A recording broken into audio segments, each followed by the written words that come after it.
don't understand people who say they lack motivation in life, because I'll make this extremely clear. If you're not pushing and striving for something, life is so mundane. I've always had this problem with literal crippling perpetual boredom. I was bored. I had no money.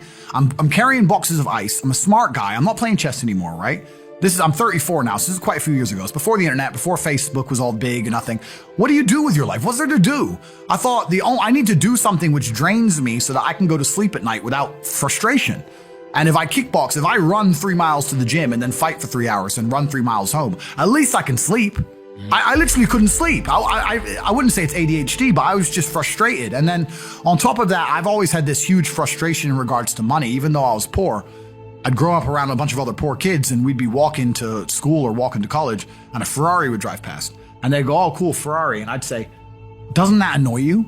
And they're like, "What do you mean?" And I'd be like, "He knows, he's hacked the matrix. Don't you see? How does he have 400 grand for a car? He knows something we don't know. Well, aren't you annoyed that there's people out there living a lifestyle that we can't ever aspire to? We're never going to work a job and pull this off. Doesn't this bother you?" And they all be like, "No." But me, I was always angry. I was always angry, not angry in a go to jail way, but just I was angry. I was like, something isn't right, something doesn't add up. So kickboxing was my answer. I just started kicking people's ass, and I just felt a little bit better. That was kind of how it worked. At what point did you realize you were like world class at this? So when my first day in the gym, I walk in, my coach, it was 4 Bosnian men. I was a child. It was 4 Bosnian men in this tiny little terrible gym. It was not like a commercial gym or a commercial class. And he said, "Can you fight?" And I said, "Yeah, I've done karate for a few years." That I got knocked clean out on my first day, of course. And I guess they expected me to never come back, but I kept coming back. And my coach said to me, "Look," after about a year, he said, "Look, I want to put you into a fight." And he took me down to a town called Southend-on-Sea. And my first fight wasn't kickboxing. My first fight was actually MMA. And it must have been a little bit over a year because I was 18. And I was fighting a 24-year-old security doorman. And being a stupid American, I thought pounds and kilos were the same because I weighed in at like 82 pounds. He weighed in at like 90. No, I weighed in at 82 kilo. He weighed in at 90 kilo, which is an 8 kilo difference, which is almost like 20 pounds. And I was like to my coach, "Is that a big difference?" He's like, no, don't worry about it. I was like, okay. But thinking back, a 20-pound difference is a big difference in fighting, right? And I got in there and I won. I didn't win necessarily through skill, but I just kept going and I just outgassed him. And towards the end, I'm just on top of him, just punch him in the face, right? And I'm only 18 years old. So from there, my coach was like, "Okay, you have some potential." And for a long time, I believed it was my only way out because, like once again, before the internet and stuff, I'm going to college. I finished college. I don't believe in university because I'm too smart to get in debt for formal education. I'm too smart for that job. So I finished college. I'm working these sales jobs. I was always a good salesman. So I'm working sales jobs. I'm bringing in, $3,000, $4,000 a month, whatever. But I thought my only way to get rich is fighting. I couldn't think of another way to get rich. And I didn't fight only to get rich, but I saw light at the end of the tunnel. So that's all I wanted to do was just fight. And so at what point do you go fight for the first world championship? So I fight for my first ever world championship on 2 days' notice. So I'm in Slovakia. There was a town. I'm going to tell everyone now on this podcast. I'm going to give the secret away. If you're bored right now, if you're watching this on the internet, load up Google Maps, right? And there's a town called Košice, K-O-S-I-C-E. And it's on the opposite end of Slovakia to Bratislava. So Bratislava is the capital, and then you have Košice on the other side.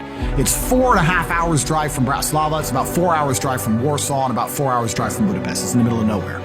But all the villages and all the towns, everyone around this little town, every hot girl within about 400 square kilometers lived in this town.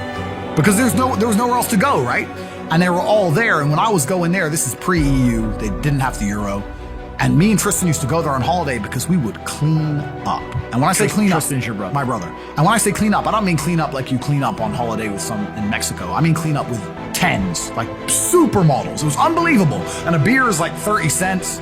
And we're the only men there who speaks English. So I was in Košice, and then I got a phone call from Amir saying you have a world title fight in 2 days. I was literally drunk at the time. And Who's Amir? Amir's my coach, sorry. Okay. He was a Bosnian Muslim. He fought in the Yugoslav conflict. Got shot 6 times, didn't die. That's Amir, right? So he's still like a father to me today. And I must have been crazy. I was like, okay. I can't explain, and I want to say this in a way where it's truly understood. When I say I didn't give a shit if I lived or died, I don't mean that in a sad, suicidal way. I mean that in an empowered, charging at the gunfire. Back then, I didn't think I had anything that really made me really give a shit about living. Not in a do-do-do sad way, just in a, let's go out in a blaze of glory then. I'm not rich. I don't have nothing. I'm just banging girls in Slovakia. Well, who is this guy? So it was against the French world champion. Jean-Luc Benoit was his name. And the opponent pulled out and they needed a guy on 2 days' notice. And I had to lose 6 kilos, which is around 13 or 14 pounds in 2 days. So is that easy or hard? That's hard, bro. 13 pounds in 2 days is a lot of weight to lose. So I just stopped eating, stopped drinking, sitting in saunas, spitting all the water, just dying. Finally made weight, went to France, fought him 12 rounds, my first ever 12-round fight as well, fought him.